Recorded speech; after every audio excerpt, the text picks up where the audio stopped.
CM అంటే రాష్ట్రానికే boss. అలాంటిది బాసులు ఏది చెప్పినా కింది స్థాయి అధికారులు చేయాల్సిందే. ఏదైనా పని పూర్తి చేయాలని అధికారులకు, ఇతర కంపెనీల ప్రతినిధులకు, కాంట్రాక్టర్లకు సీఎంల హెచ్చరికలు జారీ చేయడం మామూలే. కానీ బీహార్ సీఎం నితీష్ కుమార్ మాత్రం ఓ పనిని తొందరగా చేపట్టాలని కోరుతూ ఓ కంపెనీ ఓనర్ కాళ్ళు మొక్కబోయాడు. ఓ రోడ్డు ప్రారంభోత్సవ కార్యక్రమంలో భాగంగా ఈ పరిణామం చోటు చేసుకుంది.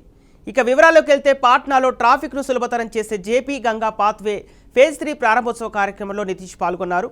అనంతరం ఆ ప్రాజెక్టును నిర్మించే సంస్థ ప్రతినిధి అక్కడే ఉండటంతో ఈ ప్రాజెక్టు సకాలంలో పూర్తి చేయాలని కోరారు. కావాలంటే మీ కాళ్ళు మొక్కుతా అంటూ ముందుకు కదిలారు.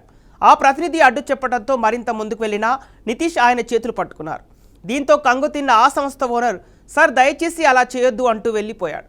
సీఎం తీరుపై అక్కడున్న అధికారులు, ఇతర ప్రజా ప్రతినిధులు ఒక్కసారిగా ఆశ్చర్యానికి గురయ్యారు.